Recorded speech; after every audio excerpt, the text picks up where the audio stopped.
Hi, everyone, and thank you very much for joining us. Uh, Last April, when we put together our first COVID and schooling webinar, I could not have imagined that in January of 2021, we would be doing it yet again, but here we are. And the situation, of course, continues to be unusual and extraordinary and quickly changing. So what we're going to try to do today is to sort of do a snapshot as to where the world is, the mobility world at this point in time with regard to schooling and the pandemic. One of the things I want to point out is that there are some locations which you'll see have shut down and basically haven't changed now in several months. There are other places where the change is very rapid. And so you will need to keep in mind that you'll have to keep an eye on our COVID website for the most recent. If you're watching this on a recording a few days or even a few weeks from now, the 14th of January, you may very well find that things have changed. So please do check our website for the most up-to-date. The other thing I want to point out before we get started is that there's an exception to pretty much every case. So when we speak about a particular city doing in-person learning or having the schools closed and having the children remote, there's often one or two or more schools that are going in the other direction. But we're going to try to give you the sort of predominant practice, what's happening in the majority of cases. The final thing that I'll mention is that, as some of you have already discovered, we have a chat function. So if you have comments or questions during the session, please do note them in the chat, and we'll do our best at the end of the session to sort of synthesize those questions and share them with the group.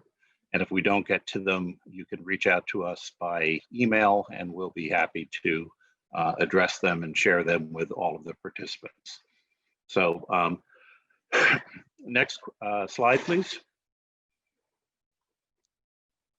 So today what we're going to do is we're going to talk about, first of all, kind of come to agreement on important terms and what they mean. We sort of had a new vocabulary created as a result of this. So even the idea of when we talk about schools being closed, we're often meaning they're closed to in-person learning, but they're still functioning remotely. So closed doesn't necessarily mean closed. We're going to go through several locations around the world and talk about what's happening in individual geographies. We're going to talk about the way the pandemic has added complexity to the functioning of international schools. We'll talk about the impact on policies and programs, and then finally, time permitting, we'll do some Q&A. We hope to get that all in about an hour. Next slide. So in order to get us through that fairly aggressive agenda in less than an hour, I'm delighted that we have with us Leticia Garcia de la Rizia from Madrid. She is our global team lead and very close to what's happening in Europe. We have Alex Ruttenberg, who is the head of our education research and analysis team in Washington, D.C. I am in New York. I'm president of Bennett. And finally, I want to do a shout out to our friends at Cardis, who were kind enough to invite us to present this webinar. We appreciate that invitation. We appreciate more than 20 years of close partnership in client service. It's been a great ride. Next slide. So I'm going to turn it over to Alex, who will talk about some of our definitions. Thanks. Hi, everyone.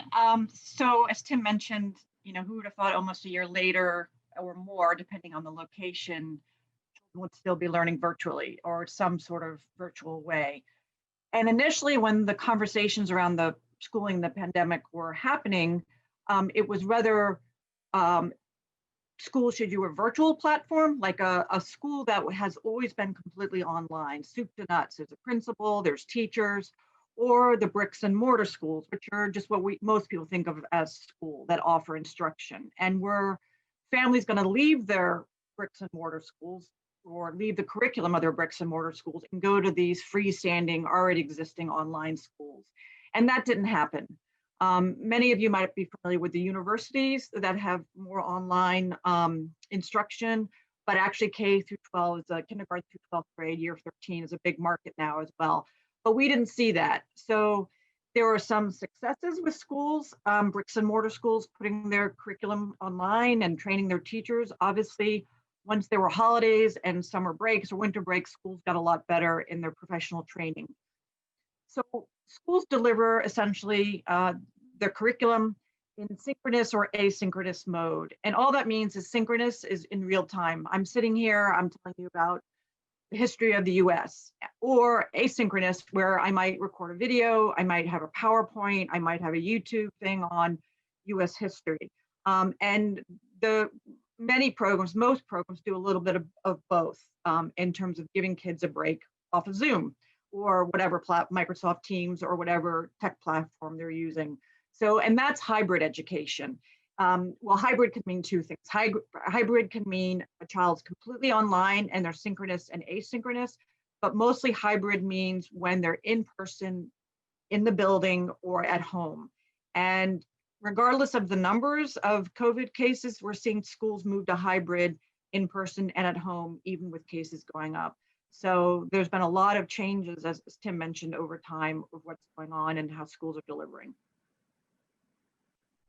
Thank you, Tim. Next slide. Okay, thank you, Alex. So now what we're going to do is take a quick tour around the globe and look at what's happening in some of the more popular destinations for assignments. Of course, this is not an exhaustive list. We could spend days going through the world, but we're hoping that these particular cities are somewhat indicative of the different experiences that we're seeing from place to place. So with that, if we can go to the next slide, and I'll ask Leticia to take the first three locations. Thanks. Thanks, Tim. Hi, everybody. So let me start with a bit of Europe, where things are changing every minute.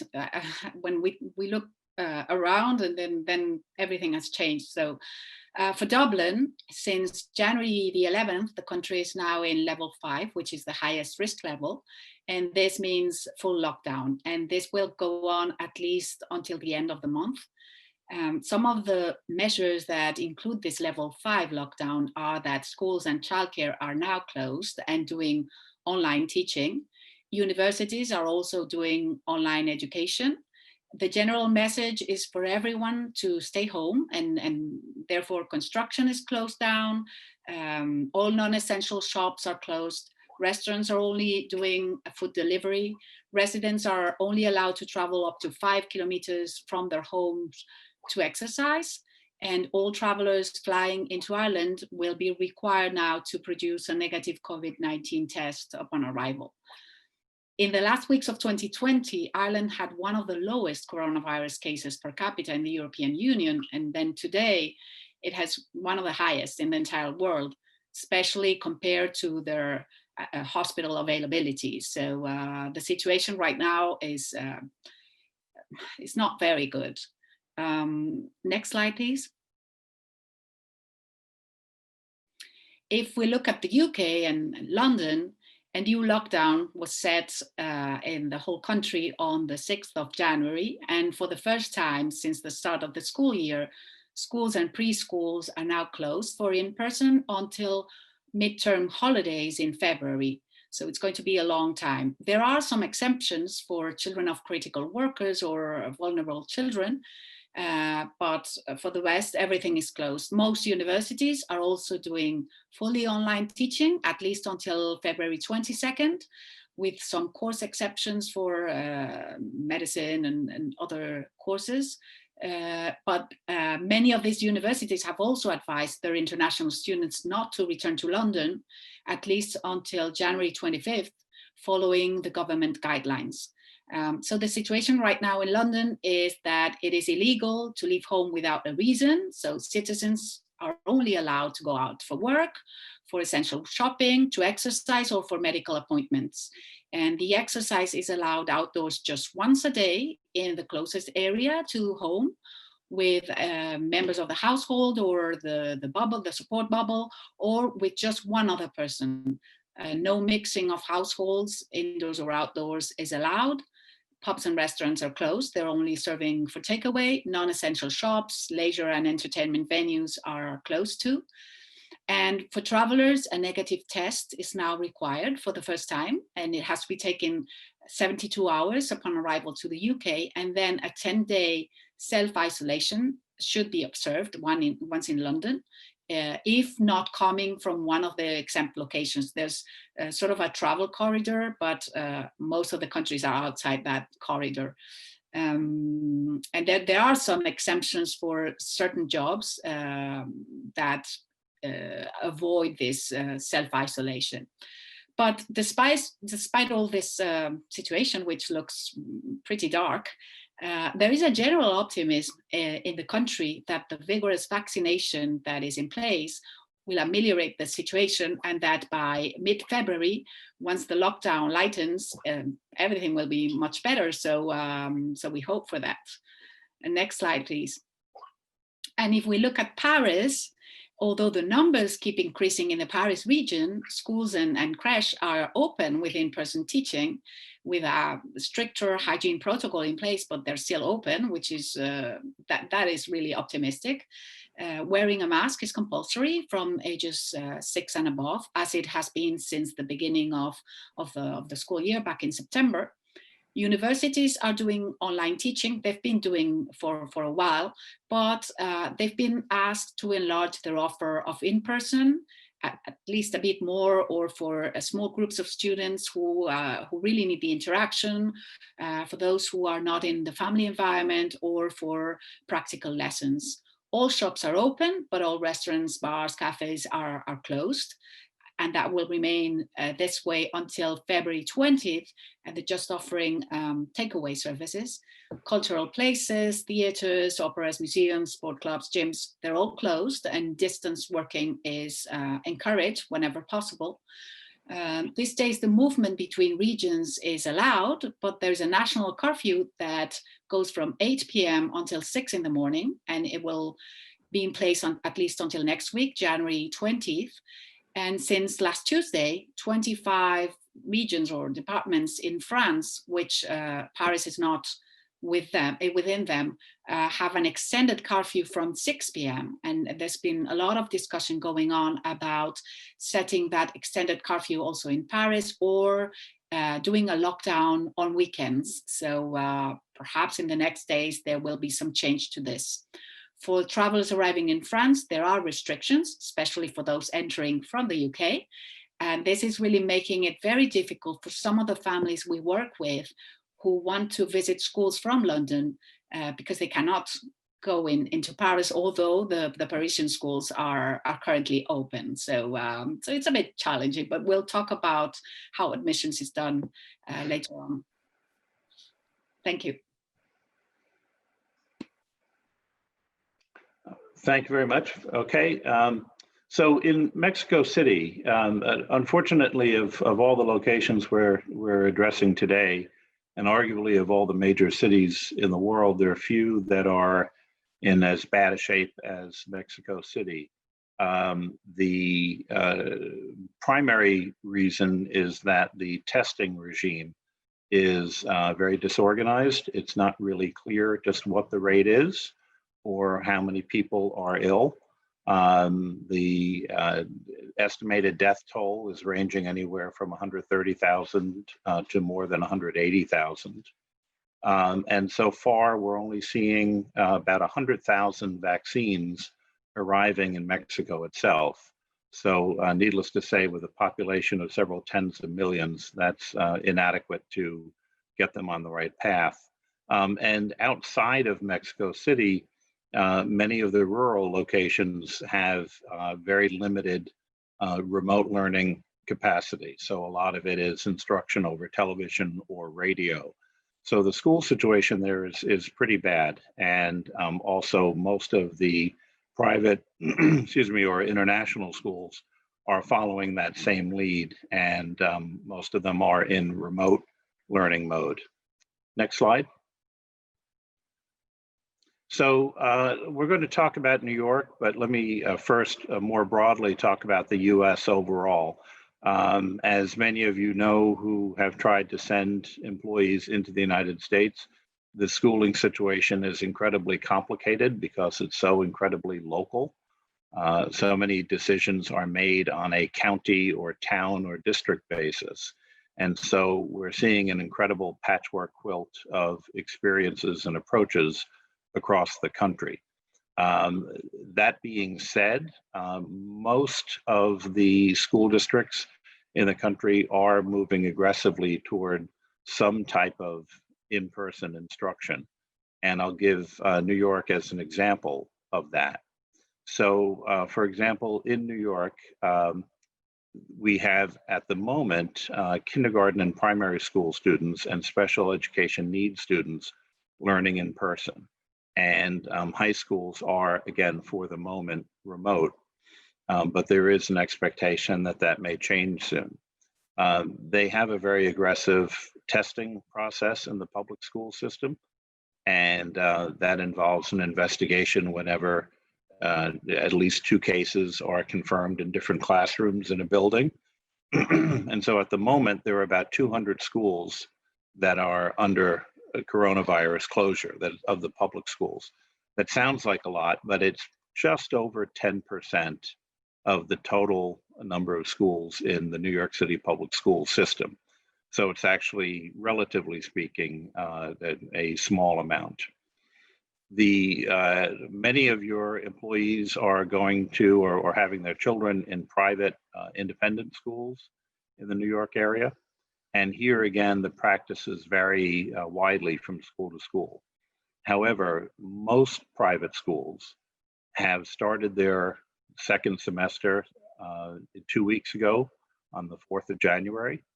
And they started out with remote learning, keeping the children doing that for 2 weeks with the intention of having them back in classrooms the week of January 18th. So next week from the date of this recording.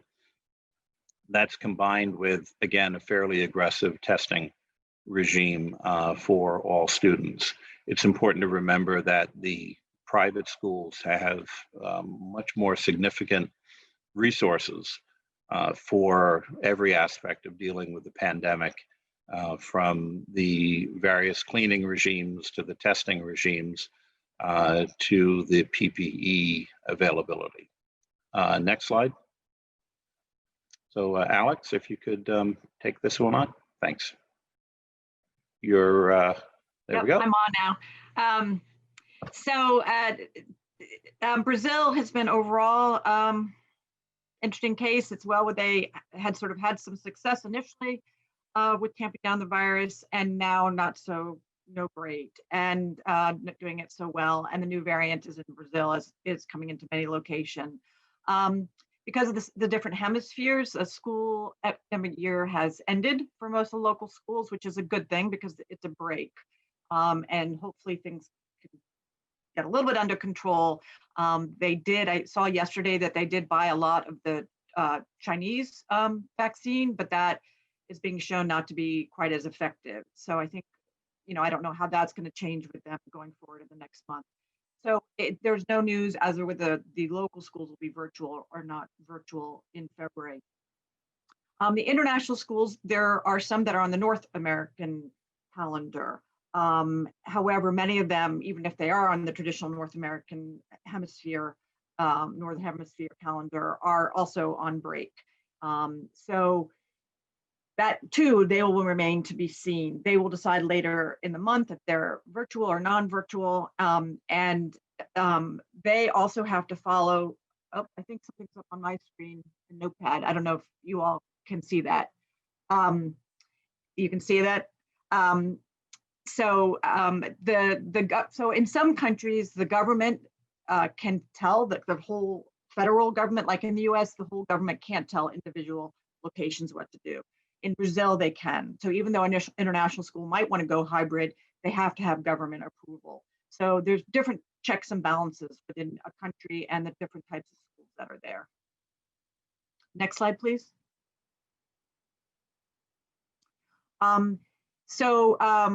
Bangalore is in the state of Karnataka, and they're doing a pretty good job of what's with the virus. And again, between December and January, we've seen a lot of changes. Like, for example, Tokyo has, is in crisis mode more now.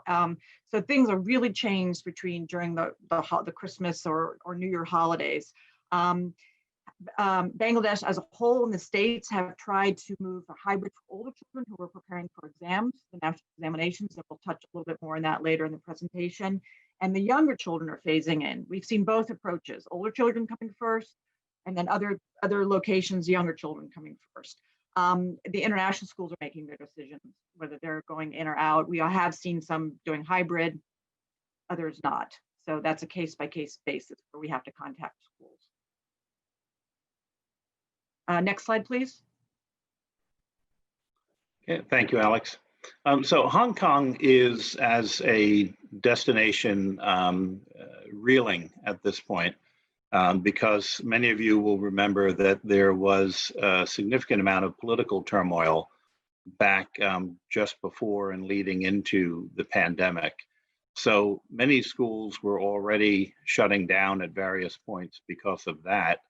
And some of them were actually the sites of some of the protests and incurred damage.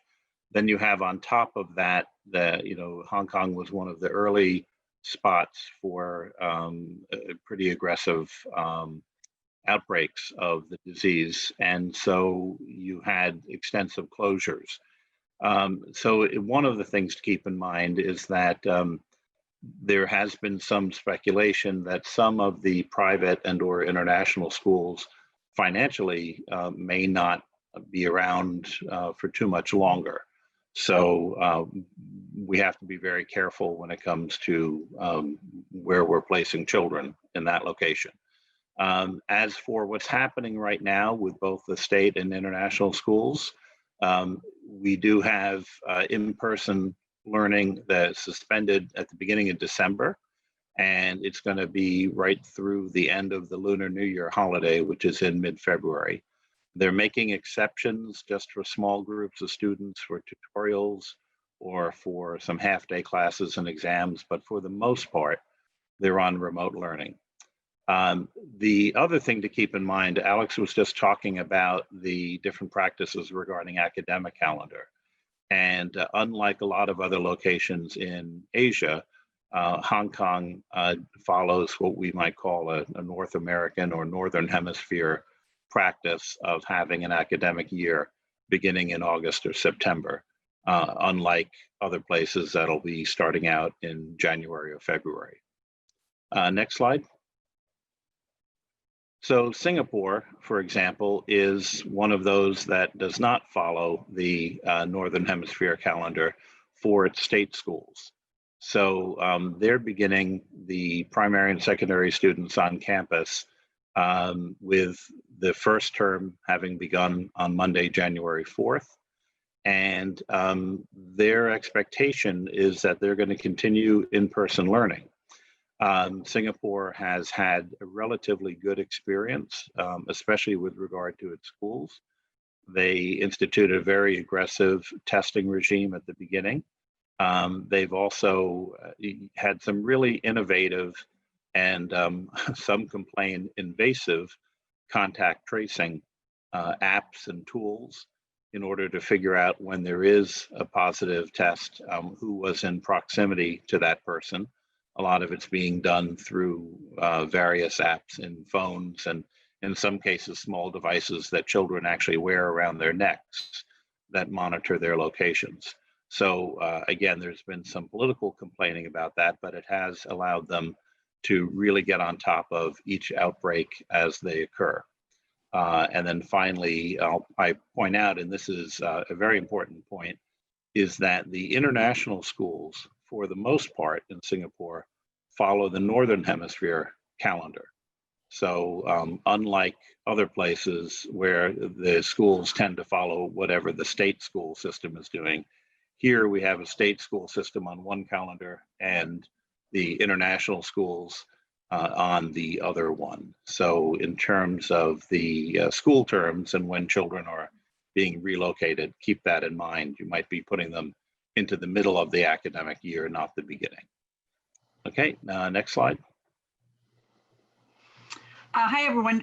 Many of you probably are familiar that Australia as a whole has done very well with the pandemic and limiting the virus spread. Obviously, the different states have had different outbreaks. Melbourne was in crisis a little bit ago.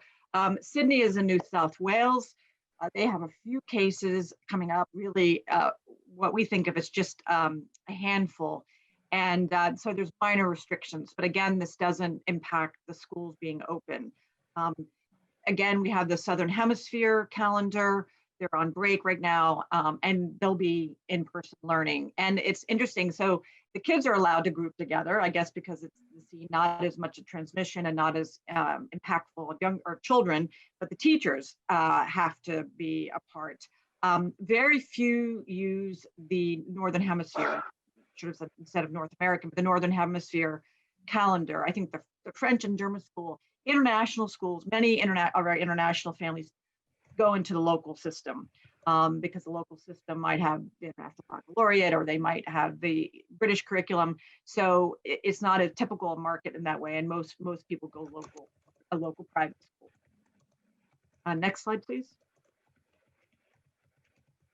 So the examinations, there have been some real surprises in cancellation of examinations. So the GCSE, and which is after basically age 16 or year 11, and the A levels, which is the concluding exams in the UK for university, and they need them for university entrance, have already been canceled. And doing this 6 months out is extraordinary because they waited to the very end in the spring. But I guess the feeling is that education is so chaotic in terms of in-person, not person, who's learning what, access to information, that they felt that basically teachers can sort of assess the children. They might have some out external ones, but so this is a really interesting development 6 months out already. And again, this just shows how even with the vaccines, schools are planning, not negatively, but planning long-term. The IGCSEs are similar to the GCSEs, but they are a different exam, and they are going ahead. They're in some of the private schools in the UK, not in the state schools, and you will see them over in the many overseas schools. And they're a different examination board. They're going ahead as of now. So, but this could change. Scotland has canceled their higher and advanced hires. The IB, International Baccalaureate, which we all know is in many of our international schools, even if they're of a certain country, it's offered in conjunction, and it's not canceled as of yet. We will see if that happens.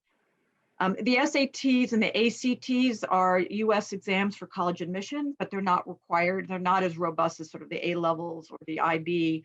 And we're seeing that many colleges are going test optional for this fall. For university admissions for kids who just applied to university.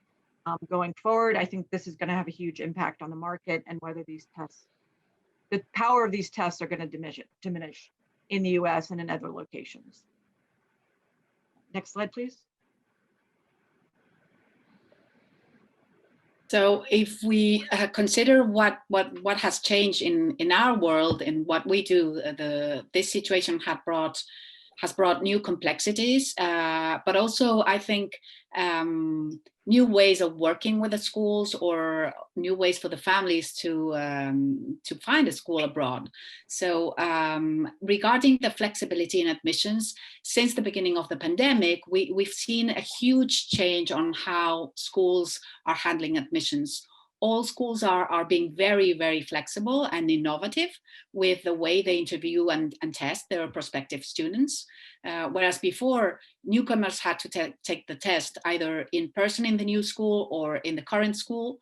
now, since current school might be closed, or because there are limitations to traveling or limitations to external people entering those schools that are open, new digital methods are being used for admissions, and all the platforms used are working well. And we have to say that enrollment for September 2021 is moving forward nicely. They're becoming very creative, I think. Thank you, Leticia. Alex? Hi, everyone. So there are children, many children are suffering academically from the pandemic. And certainly with the groups of lower income or families without technology, these children are losing a year. The other children that are highly impacted are special kids with specific needs. Some of those can be addressed remotely. So if a child needs speech therapy or can model physical therapy, there are ways that schools and practitioners have been creative, telemed, individual mental health therapy. But we see a lot of students and families we've been working with where Zoom, virtual learning, virtual therapies do not work, whether the child has more pervasive needs or needs a hands-on approach. So we've seen some people revert to schooling their own children at home. I mean, and differently, like they are doing the practices, they are doing the curriculum, because these families are having a really difficult time, or they're opting out for a little while. So this has been a really difficult part of the pandemic, and ones that some kids will need some time to get back up to speed or not lose some education. Tim, I think you have boarding schools? Yes. So the interesting thing about the boarding school experience is that this was something sort of at the beginning of the pandemic. Many people were speculating boarding schools would really struggle because you're dealing with students not just learning together, but also by definition, living together. In fact, what the predominant experience has been with boarding schools is that they've managed to essentially create their own big pods and create safe zones where they can keep the children on campus and allow them within that campus to be able to learn for the most part in person. One of the big difficulties has been when the children go home for the holiday breaks, because then they have to restart the testing period of, so for example, most of the boarding schools post-Christmas are doing what I mentioned the independent schools in New York are doing, which is 2 weeks of remote learning where the children are actually in their dorms and relatively isolated. And then after a testing regime, the intention is to bring them back into the classrooms for in-person learning. Again, there have been individual outbreaks, and the children still have lots of rules regarding PPE and mixing with children from other dorms. Each school has its own rule, but for the most part, the boarding schools have managed to navigate this with much more in-person learning than many of the day schools. Alex, do you want to take preschools? Yeah, so preschools we've seen all over the place. So in Bennett language, we sort of have dealt with age infant through age 2 is daycare, and maybe age 2 to the beginning of compulsory education is preschool or creche or reception. And so we've seen in many locations that for first responders, for children with needs who need that extra support, preschools have remained open. The ones for a little bit older children.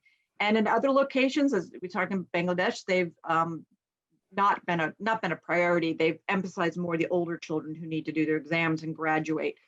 But it's really heterogeneous how locations are working with this age group. And I was working recently with a family coming into Toronto, and the preschools are opening and closing depending on their affiliation with a university or with a particular neighborhood, even in part of the lockdown. So again, this is very unpredictable, and you can't hybrid. You can hybrid a little bit with this age group, online and learning, but it's mostly not successful. All right. Okay, next slide, please.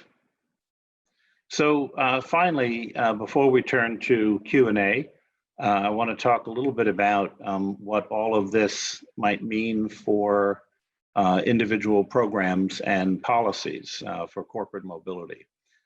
First and foremost, as any of you who are working with expatriates know, this past year has called for lots of flexibility and creativity.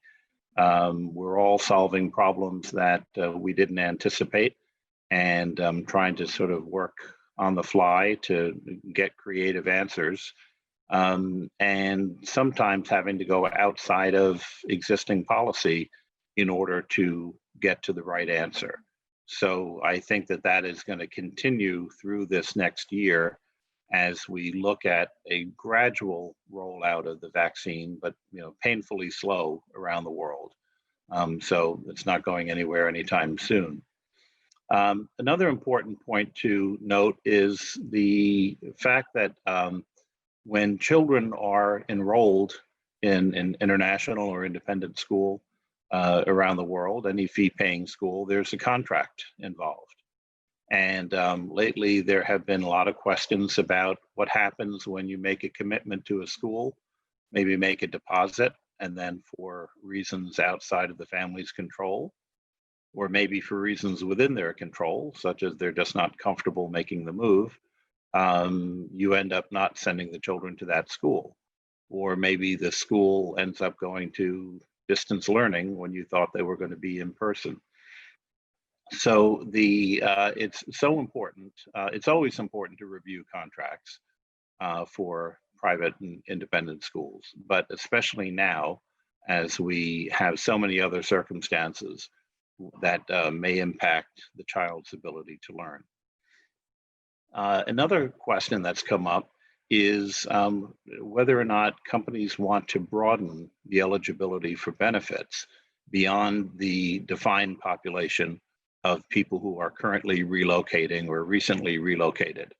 In many cases, companies localize people in a foreign location, but then they face challenges as a result of the pandemic.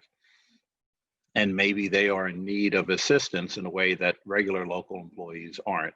So many companies are also looking at whether or not to open up eligibility for various types of advice and assistance.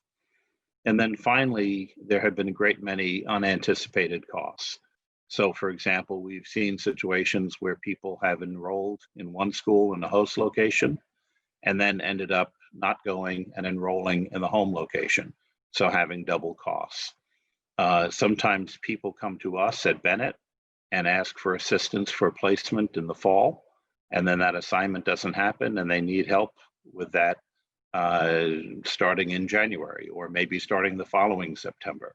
And when we're working with families over such a long period of time, circumstances change and sometimes we need to initiate another service. We're seeing many split households where, because of schooling concern, one parent stays home with the children and the employed parent goes off to the host location, much more than we've seen in the past. We've also seen a very big demand for various types of supplemental support, tutoring, extra Wi-Fi, software, technology, hardware, all of that is being called in order to facilitate remote learning. And then finally, I mentioned the success of the boarding school model, making that more attractive for many. But of course, boarding school comes at a significantly higher cost than most day schools. So whether or not you want to open your policy to allow or support and pay for boarding school fees means there's going to be added costs there. So those are just a few of the items that program managers need to keep in mind. And of course, lots of different answers out there depending on the specific circumstances. Okay, next slide, please. So finally, as we wrap up, I just want to remind everyone that we are doing our best to keep our website up to date. We have a very specific COVID website, And we, again, are not covering all of the world, but we're covering a lot of the locations that you're asking questions about and trying to keep up with the latest. Again, some are in stasis, but a great many have been changing, sometimes daily or hourly. Alex, I don't know if we've had any questions pop up in the chat that maybe we can address in a few minutes. Yes, there's some that we received as an internal team, and I just thought I'd bring those up first. I know there's some chats in the global chat, so we can get to those later. Certainly, if we don't get to everyone's question right now, we are happy to send us an email or follow up, and we'll be happy to provide additional information. One of them, and Tim, you addressed this a little bit in your recent slide, is could you give an example of unique education situations that you've seen and how have you addressed them? Sure. I'm tempted to say everyone nowadays is unique, but I'll give you one quick example that I sort of had in mind. We recently had a family relocate to London, and they needed to go from the US into London, and they needed to go into quarantine, and they're there now. They also their children needed school-specific iPads with very specific software loaded into them. And the temporary living accommodations where the family was staying because of COVID didn't have a receptionist. And the school is pretty much on skeleton staff on campus. So the practical problem was trying to figure out how to get the equipment from the school to the family. The school didn't want to ship it and have it just get left on a stoop somewhere in London. And so we worked fairly closely with the school in order to make arrangements so that they could package up the equipment, leave it with their gate security people, and then we had a courier come pick it up at the gate and then bring it to the building, and then have the family come down to their stoop and do a distant pass off of the equipment. So all of us in that case were stretching a little bit in order to make sure that the kids, while in quarantine, could have the equipment that they needed in order to learn. That's just one of many things. That's kind of happening all over the place. Anything else, Alex? Another internal to our team, are there any updates in other locations, especially Europe? So Letitia? I'll take this one. So, well, as Tim said, I really advise you to go and visit our dedicated COVID website, where you can find the latest detail per country.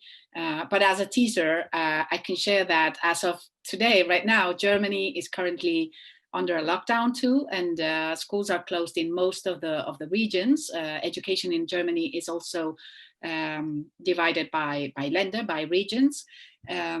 Portugal, which was one of the countries who was the safest and doing the best in the first wave, has started today a 15-day lockdown.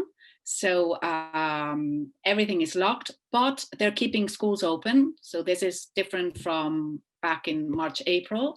And for example, Spain, which has very high numbers in the past week, schools are still open for in-person schooling, but due to an unprecedented snowstorm that swept across the country or part of the country last week and weekend, schools in Madrid are closed during this week.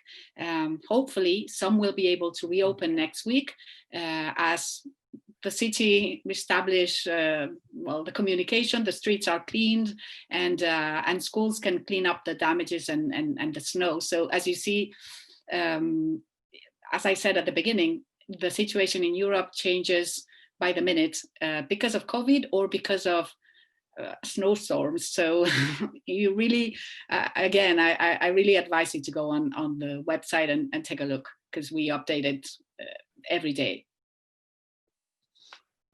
Alex, I also noticed that there was one question that came in. I'm not sure if it went to everyone or just to the panelists about some of the cultural challenges of doing distance learning, but in assignment locations. And that's a fascinating issue, and one which again we could spend way too much time on. But I guess what I'd like to point out here is that even before we think about distance learning, there are a great many differences in terms of call it the culture of schooling and education from country to country. And oftentimes, from one region of a country to another, or in the case of New York, from one school to the other. And it's everything from how people dress to how direct they are with their teachers, to how they address their teachers as madam or monsieur, or with first names. And the degree to which parental interaction is expected in a school. I'm going to do a very broad generalization and say in American schools, parents tend to have a lot of involvement through parent-teacher associations and different types of organizations allowing input. In other cultures, that's less expected. So we already do a lot of counseling to our clients about being aware of these cultural differences and making sure that you present yourself in a way and that the student behaves in a way that's kind of appropriate to that local culture. Now add to it the issue of distance learning, and that's an additional wrinkle, which I think we're all still sort of trying to sort out. But thinking about it, even the way a child dresses when they are, in a forum like this, a Zoom forum or something similar, or whether or not they even turn on their camera. And then, of course, there's the challenge of that they may be learning in a foreign language. So there's a lot there in terms of these different cultural aspects. And again, it's been a learning experience for us all. And I think now many teachers and certainly our consultants have started to develop a sort of a collection of best practices and advice around that, but it has taken some time. I don't know if either one of you want to add to that, but I hope I kind of hit the major points on that one. Yes, I think so. I think I've noticed in the chat there's some questions about tips and for teachers, how we supported that. There's so much variations in locations. We've really encouraged or counseled, and there's a lot of counseling in addition to information and guidance at this time, because parents are very stressed out. Moves have been delayed, schools open and close, can they move? And we've really tried to have parents interface with their teachers. If they're not getting responses, then how do they go up the chain of command to get the information? And some teachers are doing this well and some teachers aren't. And I do think in many of the programs I'm also global team lead for a bunch of programs, is that schools are in good faith effort trying to make this work. There's been a lot of professional development. There's been a lot of learnings over the past year almost, and more than a year in some locations. And teachers are doing their best. We have seen more successes sometimes with private or independent schools because they're smaller. The classrooms are smaller, the whole population is smaller, they might have bigger campuses that they can bring kids back to. And sometimes with state and local schools that are bigger, there are definitely more challenges to tailor the education and to provide sort of advocacy or tips. I mean, so this is, everyone's building it as they come. And as Tim said, a lot of families have been creative, we've been creative, corporations have been creative in terms of addressing sort of the needs of our individual families. I will also just add briefly that the one thing that I've heard, and this I think gets to both of these questions, is that the perhaps one advantage of it's both a danger and an advantage of the Zoom environment, with distance learning is that teachers, on the one hand, children who might not be inclined to be very participative in this classroom, and certainly if you're a foreign student brand new in a classroom, many of those children are going to want to stay in the back and kind of hide and not be too involved. So on the one hand, it's tempting for a student like that to turn off the camera and hope that they just go unnoticed. But I've heard from several teachers that the Zoom has sort of made all students equal, that when they look at a panel of faces on their computer, there's no one in the back row. They're all together there. And so they're actually, one of the best practices is making a point of sort of, in a non-aggressive way, trying to engage the ones who are least engaged, and being able to, maintain that really face-to-face contact, face-to-face via screen, of course, but in the hopes of not letting kids kind of fall between the cracks and disappear. And again, that's easier in a private, or independent school environment, where the teacher-student ratio is lower and there's a little bit more time and resource than it would be in some of the state school systems, where in some cases the statistics about the number of students who have just kind of disappeared is pretty frightening. But on the independent school side, we are seeing that as a best practice. I know that there are a couple other questions, but I'm conscious of the time. Alex, I don't know if there's any others that you could kind of synthesize, or should we wrap it up now? I think there's one more question, and then, please everyone email us. And if you have additional questions, and I think there's some that we didn't have time to get to. There was a question about the UAE and what is the situation there. And I know there's some other locations that have been mentioned. Not all our locations, as Tim said, are on the COVID, our COVID site, but certainly contact us because we do have information on more locations. Letitia, I think you have information on the UAE. Yeah, very, very briefly. The UAE has been doing hybrid education in most of the schools since the beginning of the academic year, since September, which means, as you explained before, either students go some days to school or half of the school day, or 1 week there's part of the class that goes and the rest follows the lessons at home. So that had been working pretty well. But after the holidays now, at the beginning of the year, there was an 80% attendance in schools because it became more or less something voluntary. So they've had, with the travelers, with people visiting the country, they now have the highest rates of infection. And schools, some of the schools, not all of them, but some of the schools decided to send everyone home for a week. So this is really changing as we speak. But in the country, the optimism is real, is for real, because they already have over 1 million people who got the vaccine, which is around 10% of the population. And this is really a high number. So I think they're going to keep with this hybrid education throughout the school year. And every school is doing a bit differently. Mostly younger children are going in the school most of the days or a full day, and older children who can follow better online are staying more at home. That's more or less how it's been dealt with. Those grades where there's an exam coming up like A-levels or GCSEs or the IB diploma, they're going in more, and other grades where grade levels where you can stay home and keep studying, staying home. So it's been really a very individual case by case way they're handling it. Thank you, Leticia.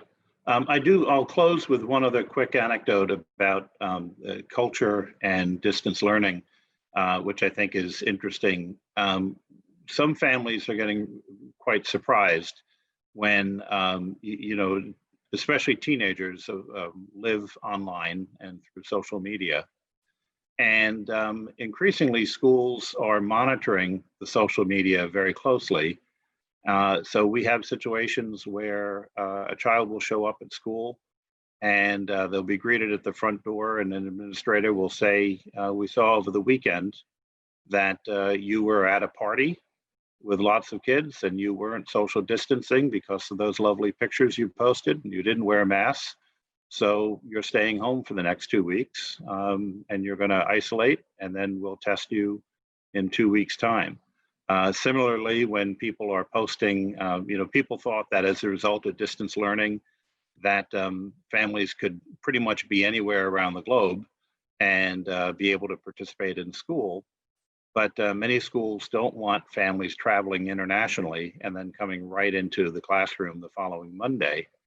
So when someone is posting a lovely picture of themselves remote learning on the beach in the Bahamas or some other lovely location, they are also being told when they return, they're going to isolate.